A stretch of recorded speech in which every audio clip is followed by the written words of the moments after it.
Halo semuanya, welcome back to Your Special Podcast. Tempat kita ngobrol seru dengan orang-orang yang menginspirasi, memiliki panggilan dan tujuan di dalam hidupnya. Kali ini kita kedatangan narasumber yang luar biasa, narasumber yang mahal, harus datang jauh-jauh dari Bandung ke Magelang. Ya, tapi worth it banget. Kita sama-sama sambut Saras. Hai Saras. Halo. Gimana kabarnya? Luar biasa, baik. Baik ya. Kan sebelumnya di Bandung kan, sekarang udah tinggal menetap di Magelang ya. Gimana perasaannya?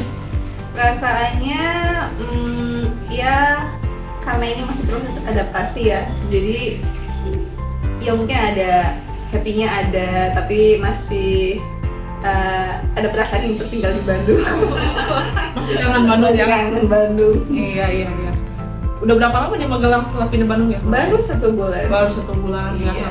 Masih adaptasi meskipun kamu dari Magelang ya asalnya ya? Iya betul, karena kan udah 11 tahun tinggal di Bandung, Iya. jadi ya segala sesuatunya juga jadi banyak yang berubah ya di Magelang gitu. Jadi memang lagi proses adaptasi. Iya. Mungkin Saras bisa cerita tentang diri kamu gimana? Aku ini perkenalkan, nama aku Saras Putri Utami, biasa Kawina panggil dengan panggilan Saras dan teman-teman juga panggil aku Saras.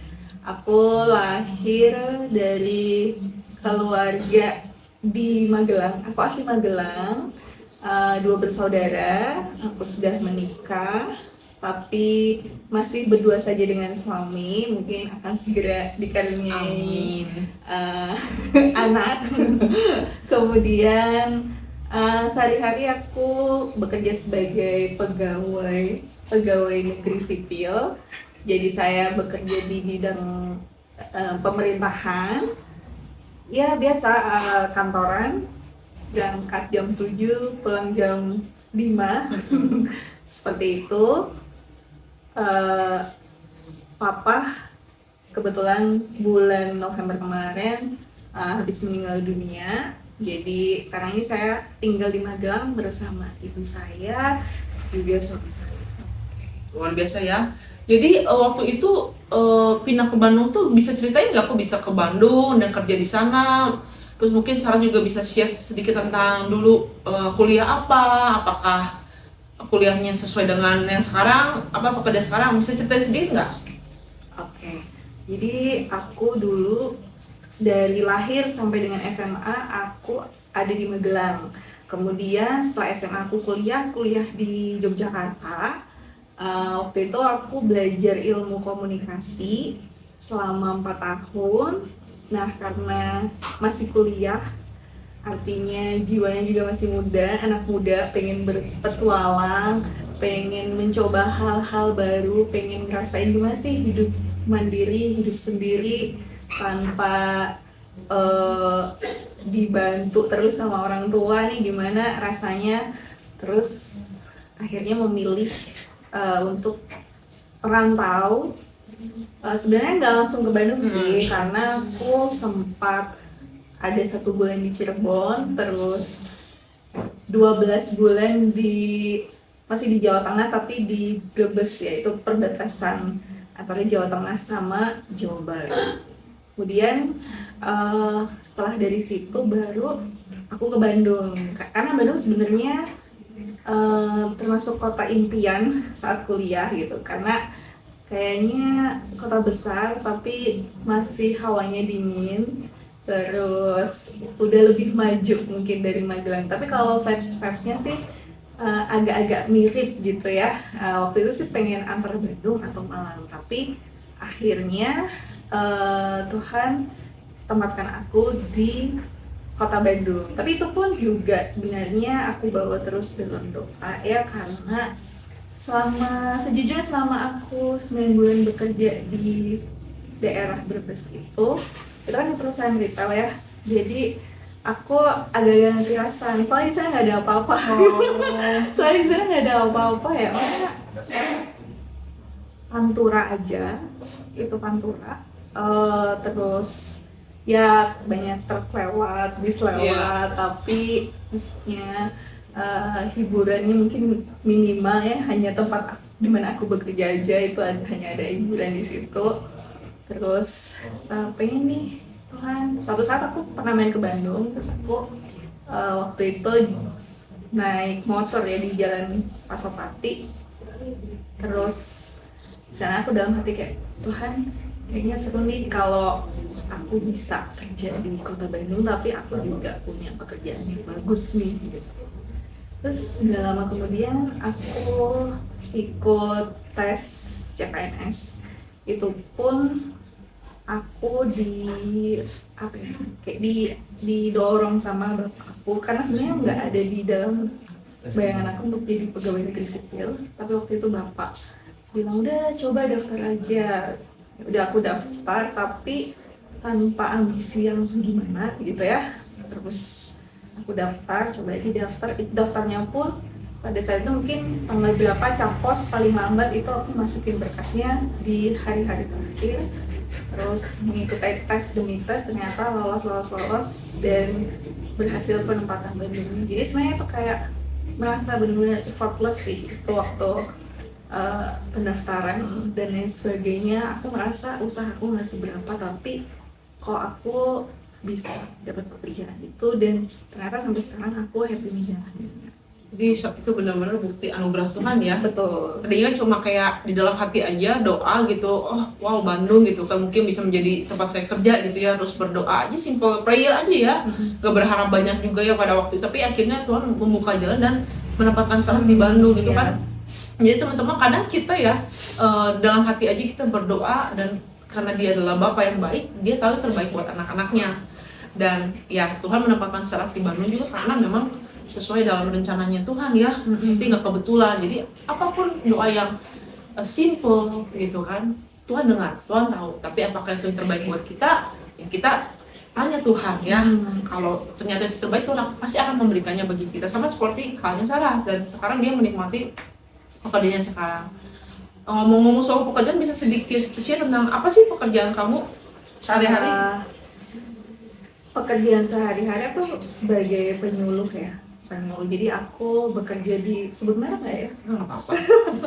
Aku bekerja di Badan Narkotika Nasional. Jadi kalau orang tahu itu biasanya Badan Narkotika Nasional tuh tugasnya nangkep bandar narkoba gitu. Tapi sebenarnya tugasnya tidak hanya itu saja gitu. Kita melingkupi dari upaya pencegahannya gimana, upaya rehabilitasinya gimana, upaya pemberantasannya gimana.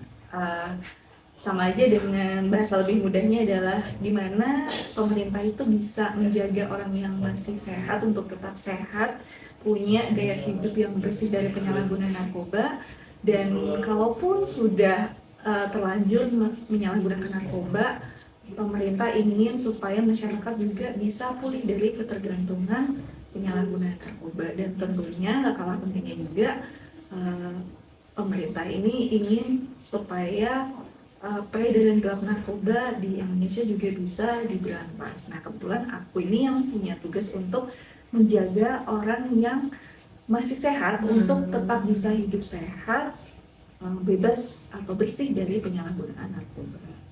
Gitu. Jadi kegiatan aku ya penyuluhan kalau sekarang ini gak cuma kita tatap muka terus ngomong narkoba ini bahayanya apa dan sebagainya, tapi penyuluhan sekarang itu lebih berkembang ya seiring dengan berkembangnya juga media yang digunakan, kayak misalnya seperti podcast, seperti melalui media sosial, ada juga kita ke media radio, media televisi, media luar ruang, atau kita create campaign-campaign yang kreatif untuk bisa menghimbau masyarakat untuk punya gaya hidup yang bersih dari penyalahgunaan narkoba. Jadi itu tugasku. Nah kalau misalnya ada kaitannya nggak sama dulu latar belakang pendidikan aku, sebenarnya ada banget gitu, karena kan aku selama 4 tahun itu aku belajar kuliah di jurusan ilmu komunikasi, di mana di situ kan ya kita belajar untuk gimana sih bisa manage event, bisa bikin konten, bisa menyampaikan, yang jelas ada bagaimana kita bisa menyampaikan pesan dari komunikator ke komunikan, yaitu masyarakat, dengan cara yang baik dan bisa dimengerti oleh audiens kita. Nah, itu tugas aku. Tapi sebenarnya kalau ditarik ke belakang lagi, saya merasa apa yang saya kerjakan hari-hari ini itu udah Tuhan persiapkan bahkan jauh dari masa saya kecil, kemudian remaja itu Tuhan udah siapkan. Karena kok saya merasa dulu waktu masih remaja kan aktif di gereja ya, aktif pelayanan. Terus waktu itu kayak biasanya kan itu semacam kayak organisasi kecil gitu ya, remaja. Biasanya tuh aku selalu dapat tugas itu di jadi seksi acara atau aku nge-MC apa ya kayak nge-MC di konser kayak gitu. Ya sederhana dengan teman-teman sendiri gitu. Tapi aku merasa apa yang aku lakukan dulu pada saat aku pelayanan itu tuh sangat-sangat bisa membantu aku di masa-masa sekarang ini gitu. Dan aku percaya itu kayak jalan yang udah disiapin Tuhan sih bahkan dari sejak aku remaja gitu. Jadi sekarang tuh apa yang aku kerjakan sebenarnya udah aku kerjakan sejak dulu banget. Makanya sekarang mungkin lebih improve ya, knowledge-nya bertambah, skill-nya bertambah, tapi dasarnya itu skill yang aku punya sekarang, yang aku bisa kembangin sekarang itu sebenarnya talentanya tuh udah Tuhan kasih udah sejak dulu banget gitu. Bahkan aku masih remaja ya, aku ingatnya sih pas aku masih SMP itu aku tuh punya skill itu. Dan kayak setiap ada acara keluarga atau apa tuh sering ditunggu udah yang bikin acara Saras, yang MC-in Saras gitu ya, walaupun dengan skill yang sederhana lah, bukan skill profesional sih gitu ya, tapi ternyata itu berguna banget. Bahkan menurut saya itu lebih bisa menjadi bekal aku daripada ilmu yang aku dapetin di kuliah gitu. Jadi bukan berarti mengecilkan ilmu yang didapetin di kuliah ya, tapi prakteknya kan kalau di marketplace atau di layanan gitu kan kita lebih sering prakteknya ya daripada teori. Jadi apa yang Saras pelajari di kuliah itu bagus ya, penting, tapi juga harus juga ada pengalaman ya, pengalaman Saras. Jadi aku bisa melihat Saras tuh dari dulu memang sering di depan ya, jadi sesi acara gitu kan, mengadakan penyuluhan yang selalu ketemu dengan orang-orang ya. Memang suka ya ketemu orang gitu ya? Iya, dengan kan ngobrol sama orang baru, dapat cerita baru, dapat pengalaman baru, bisa belajar juga dari kisahnya orang juga kan kalau ketemu sama orang baru. Iya. Tapi luar biasa kalau tadi dengar sharing Sarah sudah menyadari bahwa pekerjaan yang sekarang Sarah jalan ini sudah Tuhan persiapkan dari dulu ya, dari dulu seperti Tuhan bilang bahwa Tuhan sudah mempersiapkan masa depan, rancangan sebelum kita lahir bahkan. Jadi kita lahir, Tuhan sudah punya tujuan, kita tuh harus ngapain. Jadi karena setiap kita spesial dan unik ya, unik. Aku nggak bisa melakukan apa yang dilakukan Sarah. Demikian pula Sarah juga mungkin nggak bisa melakukan apa yang aku lakukan sekarang. Ya, setiap orang punya gift yang beda-beda. Itu luar biasanya. Masing-masing unik dan masing-masing punya gift khusus ya. Jadi ketika Sarah menyadari bahwa oke, ini adalah kayak panggilan ya, seperti panggilan hidup ya. Passionnya ya? Iya, passion. Jadi benar-benar menikmati. Nah, ada nggak sih tantangan di dalam pekerjaan? Ada sih. Kalau misalnya rekan-rekan teman-teman yang nonton ini kan sering baca gitu ya di media gimana masyarakat itu punya trust yang kurang trust yang kurang sama pemerintah gitu ya.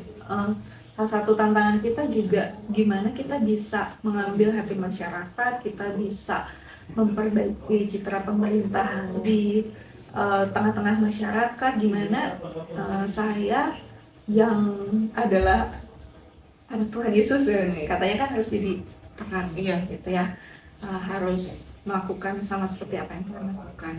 Nah ini kan salah satu tantangan juga di tengah gempuran isu-isu tidak baik yang sedang banyak menimpa pemerintah gitu kan. Tapi kan harusnya itu tidak menjadikan kita semangatnya itu turun ya, atau kinerjanya jadi turun gitu. Tapi justru kita harus berusaha semaksimal mungkin supaya ya bisa memberikan pelayanan yang terbaik bagi masyarakat. Mungkin yang tertangkap di berita di media itu yang buruk gitu, tapi kita juga pengen supaya yang nggak kayak yang di media, nggak semuanya seperti yang di media, tapi kita bisa tetap memberikan yang terbaik buat masyarakat. Jadi lebih ke trust Ya. issue ya, bagaimana masyarakat lebih percaya pemerintah, nggak pikirnya yang negatif-negatif ya.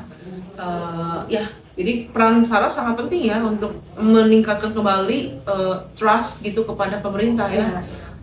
Waktu di lapangan bisa share nggak tentang mungkin Sarah menemui satu kasus atau ketemu orang yang mungkin sulit atau ada dulu pernah mengalami untuk penyalahgunaan narkoba atau apa, ada nggak bisa share sedikit tentang pengalaman Sarah di lapangan yang menarik gitu? Kalau pengalaman dengan ex pecandu itu sebenarnya kalau aku kurang banyak pengalaman yang itu ya, karena kan aku pekerjaannya adalah menjaga orang yang masih sehat nih, jadi makanya kita banyaknya ketemu sama orang-orang yang masih sehat. Cuman kalau yang ex pecandu itu biasanya terhubungnya dengan teman-teman dari rehabilitasi gitu. Cuman ada beberapa hal yang mungkin kalau yang biasanya cerita yang ingin ditunggu-tunggu kan yang dari ex pecandu gimana sih udah pulih gitu. Kalau aku lebih ke ada waktu itu orang tua yang anaknya ingin pulih dari ketergantungan, kemudian dia mau supaya anaknya pulih, cuman kan seringkali ada ketakutan gitu ya, nanti jangan-jangan ditangkap, jangan-jangan di penjara gitu. Nah, karena beberapa masyarakat ini punya trust sama aku, jadi dia atau mereka ini datang ke aku buat minta tolong nih untuk bisa dihubungkan anaknya pada layanan rehabilitasi, dan begitu hanya mereka bisa terhubung, terus mereka juga merasa terbantu karena anaknya bisa mengakses layanan rehabilitasi. Atau contoh lainnya, ini juga ada beberapa stakeholder terkait gitu ya. Jadi kan aku BNN nggak bekerja sendiri, tapi dengan instansi pemerintah dan instansi swasta gitu ya. Waktu itu sempat join event dengan instansi swasta dengan brand yang cukup besar juga, dan mereka tuh seneng gitu ketika bekerja sama menyelenggarakan acara dengan campaign kita menghimbau masyarakat untuk hidup sehat. Waktu itu acaranya adalah lari ya kan ya, karena sekarang masyarakat seneng bergaya hidup sehat, termasuk salah satunya adalah lari.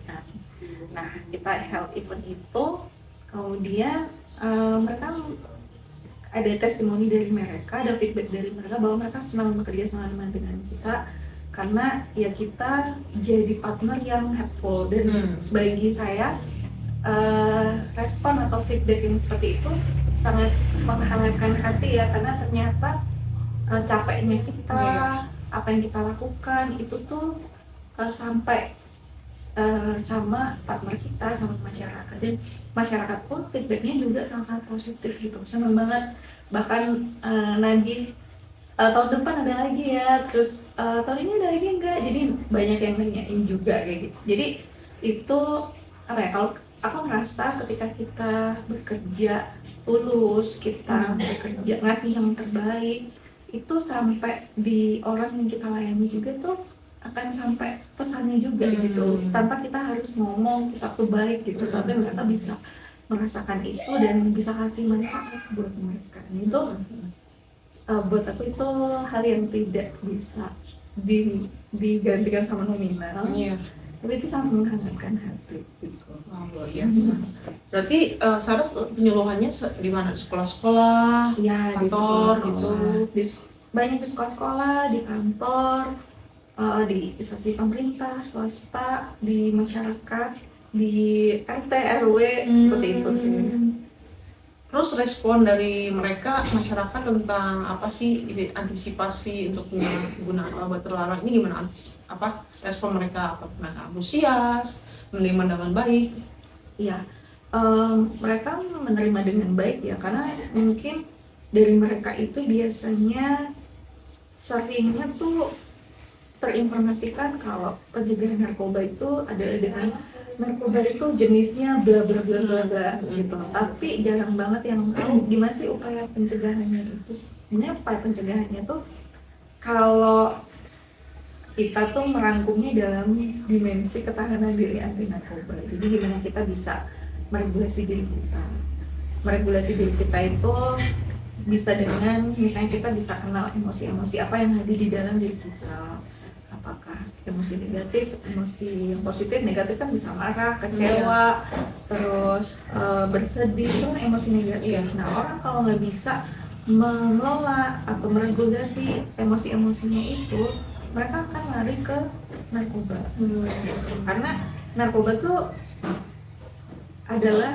konon adalah jalan pintas atau cara instan untuk dapat kebahagiaan. Itu yang ditawarkan sama narkoba gitu. Nah, ketika orang nggak bisa mengelola emosinya dengan cara yang baik, itu mereka akan biasanya lari ke narkoba atau ke hal-hal negatif lainnya yang menurut dia adalah itu cara instan untuk dia dapat kebahagiaan. Padahal kan cara mengelolanya bisa dengan olahraga misalnya. Kan ada dari teman-teman yang di sini misalnya lagi ngerasa bete, capek, tapi kalau dipakai buat dipakai buat olahraga yang pas, betul, jadi feeling better gitu. Atau misalnya dengan journaling misalnya, ada juga yang kalau misalnya lagi sedih, marah, kecewa, cara pemulaan emosinya dengan menulis itu juga bisa dilakukan. Jadi sebenarnya banyak media, banyak activity yang bisa kita kerjakan untuk dimana itu bisa mengelola emosi-emosi negatif kita dengan cara lebih baik daripada kita lari ke narkoba. Itu satu hal. Ada juga yang namanya asertif. Sebenarnya itu bahasa psikologis. Asertif kan gimana kita bisa mengungkapkan apa yang kita mau, apa yang kita nggak mau, apa yang kita rasa sama orang lain, tapi tanpa menyakiti perasaan orang lain, dan tentunya menyampaikannya dengan cara yang baik. Atau kalau orang Sunda, orang Jawa ini kan cenderung gak enakan gitu ya sama orang, gitu nggak bisa bilang enggak. Nah, ini bahaya gitu, karena beberapa orang terjerumus dalam penyalahgunaan narkoba itu karena dia nggak bisa bilang enggak sama teman-temannya gitu. Dan sedangkan kalau di survei itu orang pakai narkoba itu biasanya paling tinggi kalau berdasarkan survei yang terakhir tahun 2023 itu karena ajakan atau bujukan dari teman atau pacar. Jadi kalau kita nggak punya sikap asertif, maka kita juga susah gitu bilang enggak gitu. Biasanya kenapa sih kita nggak mampu bilang enggak? Karena biasanya kita takut ditinggal sama teman kita, circle kita. Apa yang membuat kita takut? Biasanya kita memandang diri kita itu rendah. Kita nggak memandang diri kita tuh berharga. Jadi padahal kan Tuhan tuh ini ya, menciptakan setiap manusia itu berharga di mata Tuhan ya. Nah, makanya kita perlu tahu nilai diri kita di mata Tuhan itu seperti apa sih, supaya ketika ada tawaran yang negatif seperti narkoba itu, kita mampu buat bilang enggak. Meskipun itu ditinggal teman kita, ya berarti kita tahu kita nilai diri kita di mana sih, dan teman-teman kita di mana. Jadi kalau kita ditinggal oleh teman-teman yang kalau anak sekarang bilangnya toksik gitu ya, ya kita bisa ya nggak apa-apa, karena kan itu memang bukan teman-teman yang baik. Betul. Itu sih gitu. Terus kita juga perlu mengenal diri kita lebih lagi gitu ya. Maksudnya saya percaya mengenal diri itu perjalanan yang panjang ya. Maksudnya dari kita remaja, kita udah dewasa, nanti masuk musim menikah, punya anak, itu pun kita sepanjang hidup kita akan mengenal diri kita kan gitu. Mungkin kita nggak menemukan Saras yang sebelum menikah tuh kayak gimana sih, setelah menikah ternyata Saras yang sudah menikah tuh yang seperti ini, begini nggak Mina gitu kan. Nah, kita perlu mengenal diri kita lebih lagi dan perlu tahu apa sih hal-hal yang menjadi kelebihan kita. Kita tahu manusia itu punya kekurangan dan kelebihan, tapi ketika kita fokus sama kelebihan kita, maka ya kita nggak insecure gitu ya. Kita bisa memandang diri kita baik. Dan kalau kita bisa memandang diri kita baik, itu hal yang baik gitu. Karena ya itu kita nggak akan mudah terpengaruh atau mudah insecure gitu. Iya, betul. Karena sekarang banyak juga anak-anak yang kita jumpai kasus bunuh diri. Iya. Bunuh diri itu kan karena kita nggak merasa diri kita berharga. Iya, betul. Atau kalau kita merasa sayang sama diri kita nggak mungkin menyakiti diri kita dengan pakai narkoba. Iya. Itu sih. Wow, banyak banget poin yang aku dapat ya dari Saras, dan aku juga belajar banyak sih, karena diingatkan selalu bahwa diri kita tuh berharga ya. Kadang aku juga sebagai ibu rumah tangga merasa kadang, aduh kok aku sulit ya, aku kok begini, aku merasa kurang sesuatu. Mulai nih. Jadi itu gak cuma sekali, tapi terus kita ingatkan diri kita sendiri bahwa kita berharga ya di mata Tuhan gitu. Dan poin juga penting yang tadi Sarah share adalah seperti firman Tuhan bilang 1 Korintus 15 ayat 33 bahwa pergaulan yang buruk merusak kebiasaan yang baik. Artinya kita harus selektif dengan teman-teman kita, bukannya kita sombong atau arogan sehingga mau berteman dengan ini dan atau itu gitu kan. Bukan eksklusif, tapi kita harus pandai-pandai memilih teman, karena seperti saya bilang banyak teman-teman yang toksik ya akhirnya menjerumuskan kita ke hal-hal yang negatif, tidak baik, dan akhirnya menghancurkan masa depan kita gitu. Jadi jangan takut ditinggalkan teman ya. Pasti Tuhan akan sediakan teman-teman yang jauh lebih baik daripada mereka. Kalau mereka meninggalkan kita berarti mereka tidak terlalu worth lah ya buat kehidupan kita, mereka cuma numpang lewat aja gitu. Jadi penting kita tahu nilai diri kita, dan penting tahu siapa teman-teman kita, circle kita, karena dengan circle yang sedikit ini gitu ya, mungkin 5-6 orang itu akan membawa ke masa depan yang lebih cerah, lebih baik lagi gitu. Jadi kita harus wise ya, kita harus berhikmat untuk memilih teman-teman kayak gitu. Dan ya tadi banyak juga kasus-kasus ya, kayak kasus mau bunuh diri dan segala macem gitu. Ingat bahwa you are not alone ya. Kalau misalnya teman-teman ada di posisi yang sangat sulit, you are not alone. Dan cari ahli ya, seperti Sarah ya sudah ahli yang biasa konseling atau ngadain penyuluhan gitu. Cari kakak-kakak atau teman-teman yang bisa support kalian untuk melewati momen ini ya. Jadi jangan ambil jalan pintas ke penyalahgunaan obat ya, itu seperti istilahnya kenikmatan sesaat saja. Iya, betul. Tapi dampaknya berkelanjutan kan ya. Dan aku juga mau tanya, seberapa tinggi sih kasus di Indonesia tentang penyalahgunaan narkoba ini? Kalau angka prevalensi tahun terakhir survei kita di tahun 2023 itu sebanyak 1,73. 1,73 itu kalau bahasa lebih mudahnya adalah dari 10.000 masyarakat itu yang kena narkoba itu 173-nya. Jadi dari 10.000, 173-nya itu terpapar penyalahgunaan narkoba. Gitu. Jadi gambarannya seperti itu. Tapi yang namanya kasus narkoba itu kan seperti fenomena gunung es ya. Jadi, mungkin yang kelihatan cuma sedikit, tapi yang nggak kelihatan itu mungkin akan lebih banyak gitu. Karena kan kita jarang banget kalau misalnya ditanya siapa di sini yang pakai narkoba, terus saya gitu kan nggak orang nggak akan mengaku seperti itu gitu. Jadi yang di permukaan mungkin cuman 1,73 ya, tapi sesungguhnya mungkin lebih banyak daripada itu. Gitu. Apakah itu kasusnya menyebar di seluruh Indonesia atau di Pulau Jawa aja banyak banget? Menyebar sih ke seluruh Indonesia. Makanya kalau Badan Narkotika Nasional itu sendiri kan cuma di area Jawa aja. Kita kan dari Sabang sampai Merauke itu ada gitu. Karena memang kasus penyalahgunaannya itu ada. Jadi dari Sabang sampai Merauke. Aku penasaran gitu karena kan gimana orang bisa dapat obat-obatan ini gitu sehingga bisa terjerat, dan teman-temannya juga kasih ke teman yang lain, apa mudah atau gimana? Kalau sekarang itu gini ya, kalau saya sering memperumpamakannya adalah supaya gimana. Jadi kalau misalnya dulu nih lagi ada fenomena batu akik atau ada lagi fenomena ikan cupang misalnya lagi viral-viral, atau seblak Rafael gitu ya, lagi viral. Kalau sesuatu yang banyak diminati orang, maka yang nge-supply juga kan banyak juga gitu kan. Makanya kita sering bilang bahwa BNI itu bukan cuma memberantas peredarannya aja, tapi juga melakukan pencegahannya, juga rehabilitasinya. Karena apa?